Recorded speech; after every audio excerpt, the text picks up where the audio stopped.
صلی علی محمدin و علی آل محمد اعوذ باللہ من الشیطان الرجیم بسم اللہ الرحمن الرحیم وننزل من القرآن ما هو شفاء ورحمۃ للمؤمنین۔ یہ سورہ بنی اسرائیل کی آیت نمبر 82 15واں پارہ۔ آیت مبارکہ جو آپ کی ہدیہ کی ہے اس کا ترجمہ یہ ہے کہ ہم نے اس قرآن کو اس لیے نازل کیا کہ کیا ہے، دو باتیں اس قرآن کی بے شمار، یعنی 6666 آیات اپنی جگہ ایک ایک خوبی کی حامل ہیں اور ایک پیغام لیے ہوئے ہیں، لیکن یہ آیت مبارکہ یہ کہہ رہی ہے کہ ہم نے اس کے نزول قرآن کا بنیادی مقصد کیا ہے کہ یہ شفا ہے اور رحمت ہے۔ بھئی کن کے لیے رحمت ہے اور کن کے لیے شفا ہے؟ مؤمنین، مومنوں کے لیے اور مومنات کے لیے۔ اب دیکھنا یہ ہے کہ مومنوں اور مومنات کی جو صفات قرآن نے بیان کی ہیں ان صفات پر کون پورا اتر رہا ہے؟ وہ لاتعداد صفات ہیں۔ انسان کی زندگی صبح سے شام تک اعمال سے گزر رہی ہے، اور انہی اعمال کا نام، انہی اعمال سے ان کی صفات اجاگر ہو رہی ہیں۔ سڑک پر کوئی بہت تیزی کے ساتھ جا رہا ہے اور دوسرے کی پرواہ نہیں کر رہا، تو اس کا مطلب وہ انتہائی جلد باز ہے، جس کے لیے قرآن کہتا ہے ان الانسان کانا عجولا، کہ ہر کام میں عجلت کرتا ہے کہ دوسرے کو پیچھے دھکیل دوں اور خود آگے بڑھ جاؤں۔ ہر کام میں اس کی ایک یہ روش ہے، بنیادی روش یہ ہے کہ کاروبار میں ہمسائے کو، ساتھ والے دکاندار کو پیچھے چھوڑوں، خود آگے بڑھ جاؤں۔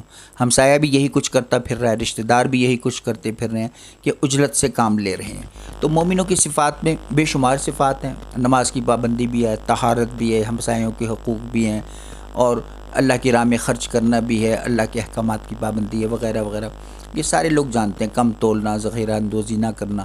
رات دن اس معاشرے کی اتنی برائیاں بیان کی جاتی ہیں، روزانہ اخبارات، میڈیا اتنا تذکرہ کرتے ہیں کہ پاکستان مافیا سے بھر گیا ہے۔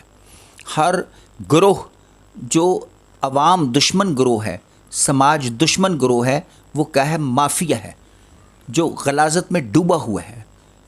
لڑکیوں کو برہنہ گلیوں میں لے کر چلنا، انتقام لینا، بچوں کی پورنوگرافی کرانا، یہ ساری غلاظتیں پاکستان کے معاشرے میں رچ بس گئی ہیں۔ کم تولنا ایک بدترین عادت ہے۔ ذخیرہ اندوزی کے لیے وزیر اعظم بھی سر پیٹ کے رہ گیا کہ باز آ جاؤ، باز آ جاؤ۔ منڈی مافیا باز نہ آیا، پھل سبزیاں، روز لوگوں کا رونا ایک ہی ہے، آٹا مہنگا ہو گیا، سبزی مہنگی ہو گئی، دال مہنگی ہو گئی، یہی کچھ ہوتا چلا جا رہا ہے۔ اس سے کیا کہتے ہیں؟ اعمال۔ جبکہ قرآن کہہ رہا ہے وَنُنَزِّلُ مِنَ الْقُرْآنِ مَا هُوَ شِفَاءٌ وَرَحْمَةٌ لِّلْمُؤْمِنِينَ۔ بھائی شفا کسے نصیب ہوگی اور رحمت کسے نصیب ہوگی؟ جو مومن ہوں گے۔ ہسپتال بھرے پڑے ہیں، کرونا ختم ہونے کا نام نہیں لے رہا، تو یہ لوگ کیوں نہیں غور کریں؟ آیت غلط نہیں ہے، نعوذ باللہ من ذالک، کہ ہم کہیں جی آیت اپنا اثر نہیں دکھا رہی۔ آیت اس پر اثر دکھائے گی، وہ شفا اس کے لیے بنے گی، رحمت اس کے لیے بنے گی جو مومن ہوگا۔ جب مومن ہی نہیں ہوگا تو وہ نہ اس کے لیے شفا اور رحمت کیوں کر بنے گی؟ جب کوئی آدمی یعنی کوالیفائی نہیں کر رہا ہے ایگزام کو، ایلیجیبل ہی نہیں ہے، اس نے اپنی ایبیلٹی کو ظاہر ہی نہیں کیا، تو اسے کیوں کر گریڈ دیا جائے گا؟ تو اسی طرح قرآن پاک کے فیصلے ہیں۔ بھئی جو کم تول رہا ہے تو اور وہ توقع کرے جی قرآن تو کہہ رہا ہے اور میں یہ پڑھ رہا ہوں الحمد شریف ایک تسبیح، اور تو مجھے شفا نصیب نہیں ہو رہی۔ کوئی اس سے پوچھے بھلا تو سارا دن کم تولتا ہے اور تجارت میں جھوٹ بولتا ہے، ذخیرہ مال کو چھپا کر رکھتا ہے، قیمتوں میں روز اضافہ کرتا ہے، ٹماٹر کو 400 روپے قیمت پہ بیچتا ہے، کوئی بے رحمی کا مظاہرہ کرتا ہے، تو پھر تیرے اعمال کہاں ہیں؟ تجھے شفا کیوں کر دی جائے؟ کس لیے دی جائے؟ تو شفا کے میرٹ پر پورے اترے گا تو شفا دی جائے گی۔ یہ کرونا جو ہے ایک عذاب کی شکل ہے، یہ کیوں نہیں دفع ہو رہا؟ اس سے موت واقعہ ہوتی چلی جا رہی ہے۔ تو بات پیغام دینے کا مقصد صرف یہ ہے کہ قرآن کی حقانیت اپنی جگہ پر ہے، لیکن لوگ غور کیا کریں کہ اس کے الفاظ کیا ہیں۔ وَنُنَزِّلُ مِنَ الْقُرْآنِ، قرآن کا نزول اس لیے ہوا کہ مومنوں کو شفا بھی دی جائے ان کی ظاہری بیماریوں سے، باطنی بیماریوں سے۔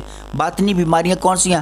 حسد، بغض، کینہ، یہ تمام بکواس کیا ہیں؟ یہ باطنی بیماریاں ہیں کہ لوگوں کے بارے میں برا ہی سوچنا، کسی کی نعمت کا زوال چاہنا، کسی کی ترقی کو ناپسند کرنا، کسی کے عروج سے خود کو رنجیدہ کر لینا، کسی کی ترقی پہ ناخوش ہو جانا، کسی کی عزت میں اضافے سے خود کو جو ہے نا اپنے دل کو پریشان کر لینا، تو یہ تمام چیزیں کیا ہیں؟ یہ باطنی بیماریاں کہلاتی. فی قلوبہم مرض، قرآن یہ بھی لفظ استعمال کر رہے ہیں. مرض کا مطلب یہ کہ قلب میں مرض ہیں. وہ امراض قلب وہ اور ہیں جن کا علاج دل کے ہسپتال میں ہوتا ہے، لیکن یہ وہ امراض ہیں جن کا کسی ہسپتال میں علاج نہیں ہو رہا.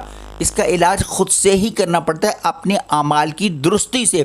حسد کا علاج کے لیے کوئی کسی میڈیکل سٹور میں دوائی دستیاب نہیں ہے کہ سر مجھے کوئی فلاں میڈیسن ہے وہ حسد کے لیے مجھے دے دیں، فلاں میڈیسن ہے جس سے میں نا زیادہ بکواس کرتا ہوں، لوگوں کی چغل خوریاں زیادہ کرتا ہوں، تو وہ اس سے مجھے نجات مل جائے. ایسی کوئی میڈیسن ایجاد نہیں ہوئی ہے.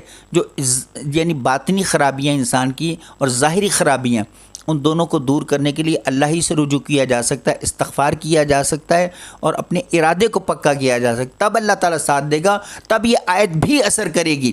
پھر جتنی بیماریاں بھی، خواہ وہ کینسر ہوگا، ہیپاٹائٹس ہوگا، ہارٹ اٹیک ہوگا، شوگر ہوگی، بلڈ پریشر ہوگا، کوئی بھی دنیا جہان کی بیماری ہوگی، اگر اعمال کی درستی ہو جائے گی اور انسان کو خوش کرنے لگے گا اپنے اعمال کے ذریعے سے، اسے رنجیدہ نہیں کہ سب سے پہلے اپنے والدین کو خوش کرے گا، تو اس کے لیے کیا وہ راستہ کھل جائے گا، کس کا؟ شفا کا اور رحمت کا.